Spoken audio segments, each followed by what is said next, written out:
Good morning, മക്കളെ. നമ്മൾ question page number 10-ലെ രണ്ടാമത്തെ ക്വസ്റ്റ്യൻ ആണ്.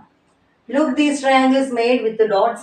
How many dots are there in each? Compute the number of dots needed to make next three triangles. ഇവിടെ നോക്കിയേ, ഫസ്റ്റിൽ എത്ര ഡോട്ട് ഉണ്ട്? 3. ഇതിനകത്ത് എത്രയാണ്? 5. ഇതിനകത്ത് എത്ര ഉണ്ട്? 7, 8, 10 ഉണ്ട് ഇല്ലേ?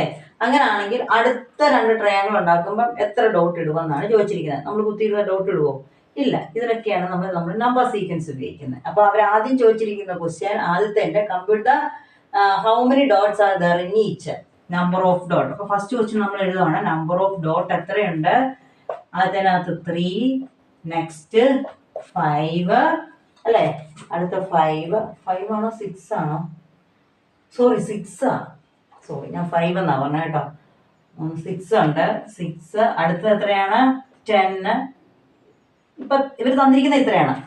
തുടർന്ന് പോകും. അപ്പൊ നമുക്ക് ഇവിടെ ഇനി കുത്തുകുത്തിടണ്ട, തുടരുന്നതിന്റെ കുത്തുകുത്തിടണ്ട. കാരണം ഈ 3 മാത്രമേ ചോദിച്ചിട്ടുള്ളൂ. ആദ്യത്തെ എത്രയാണ്? 3, അടുത്തത് 6, അടുത്തത് 10, 10 ഉണ്ട്. അവർ ചോദിച്ചിരിക്കുകയാണ് ഇനി അടുത്ത രണ്ട് സീക്വൻസ് കൂടെ നമ്മൾ വരച്ചാൽ എത്ര ട്രയാങ്കിൾസ് വരുമെന്ന്. നമുക്ക് വരച്ചു നോക്കാതെ തന്നെ നമുക്ക് കണ്ടുപിടിക്കാം. നോക്കിയേ, ഇത് പോയേക്കുന്നത് ഒരു പ്രത്യേക പാറ്റേണിലാണ്. അപ്പൊ നമുക്ക് എപ്പോഴും ഇങ്ങനെ ചെയ്യാൻ ചോദിക്കുമ്പോൾ നമ്മൾ നോക്കണം ഇത് ഏത് പാറ്റേണിലാണ്, ഏതൊരു സീക്വൻസിലാണ്, ഏത് രീതിയിലാണ് ഇവർ മുന്നോട്ട് പോയിരിക്കുന്നത് നോക്കാം. ഇവിടെ നോക്കിയേ, 3, 6 ഇവർ തമ്മിൽ എത്ര വ്യത്യാസമുണ്ട്? എത്രയുണ്ട്? 3. 3 ആണ് 6.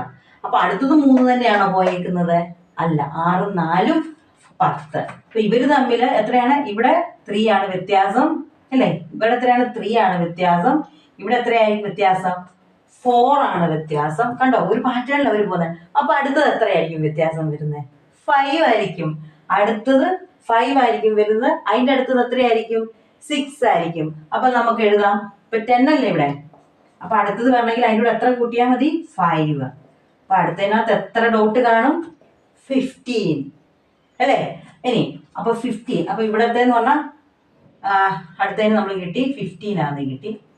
5ന്റെ ഇവിടുത്തെ വ്യത്യാസം 3, ഇവിടുത്തെ വ്യത്യാസം 4. അപ്പൊ അടുത്ത് ഇവിടെ വരുന്നത് 15 ആയിരിക്കും. ആണോ? ഇനി അപ്പൊ അടുത്തത് എത്രയായിരിക്കും വരേണ്ടത്? എത്രയുടെ വ്യത്യാസം വരുമായിരിക്കും? 3, 4, 5. അടുത്ത് വരുന്നത് 6ന്റെ വ്യത്യാസമായിരിക്കും. അപ്പൊ നിങ്ങൾ എന്ത് ചെയ്താൽ മതി? 15ന്റെ കൂടെ 6 കൂടെ കൂട്ടുക, 21. അപ്പൊ അടുത്ത വരുന്ന എത്ര ഡോട്ട് കാണും? 21 ഡോട്ട്. അടുത്തത് അപ്പൊ എത്ര ഡോട്ട് കാണും? അപ്പൊ എത്രയുടെ വ്യത്യാസം വരണം? 7ന്റെ വ്യത്യാസം. 21 + 7 എത്രയായിരിക്കും? 28. അതിന്റെ അടുത്ത് അപ്പൊ എത്ര ഡോട്ട് കാണും? 28.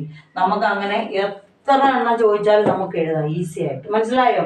അല്ലെങ്കിൽ നമ്മൾ ഇത്രയും തന്നിട്ട് നമ്മൾ അടുത്തത് നിങ്ങൾ 15 ആണെന്ന് കണ്ടുപിടിക്കാൻ വേണ്ടി നിങ്ങൾ അടുത്ത് വരച്ച് നോക്കേണ്ടി വന്നേനെ. നമുക്ക് അതൊന്നും ചെയ്യാതെ തന്നെ കണ്ടോ. ആദ്യത്തെ ക്വസ്റ്റ്യൻ ഇത്രയേ ഉള്ളായിരുന്നു. ഫസ്റ്റിന്റെ ആൻസർ ഇത്രയേ ഉള്ളൂ. 3 എത്ര ഡോട്ട് ഉണ്ടെന്നാണ് അവർ ചോദിച്ചത്. 3, 6, 10. ഇനി അടുത്ത 3 ഫിഗറിന് എത്ര ഡോട്ട് വരും എന്നായിരുന്നു അടുത്ത ക്വസ്റ്റ്യൻ. അപ്പൊ നമ്മൾ അത് കണ്ടുപിടിക്കാൻ വേണ്ടി നമ്മൾ നോക്കി എന്താണ്, ഏത് രീതിയിലാണ് ഈ സീക്വൻസ്, ഈ നമ്പേഴ്സ് പാറ്റേൺ പോയേക്കുന്നതെന്ന്. അപ്പൊ നോക്കിയപ്പോ എത്ര വീതമാണ്? അതായത് ആദ്യത്തെ നമ്മളുടെ വ്യത്യാസം 3, പിന്നെ 4, 5 അങ്ങനെയല്ലേ? നാച്ചുറൽ നമ്പേഴ്സ് പോകുന്ന പോലെയാണ്. 1 വീതം കൂടിയാണ് പോയിരിക്കുന്നത്. അപ്പൊ നമ്മൾ 10 ആണ് അടുത്ത ട്രയാങ്കിളിനെ കാണാൻ വേണ്ടി. 10ന്റെ കൂടെ ഇവിടെ 4 ആയിരുന്നു. 6 + 4 ആണ് 10. അപ്പൊ എന്നാ ചെയ്തു? 10 + 5 15, 15 + 6 21. പിന്നെ അടുത്തത് കണ്ടുപിടിക്കാൻ 21 + 7 28. അപ്പൊ നമുക്ക് എഴുതാം. ക്വസ്റ്റ്യൻ എന്നാ എഴുതണം? Number of dot in next 3 triangle. Number of dots in next 3 triangle is equal to 15, 21, 28. മനസ്സിലായില്ലേ മക്കളെ? ഏറ്റവും സിമ്പിൾ ആയിട്ടുള്ള ഒന്നാണ്.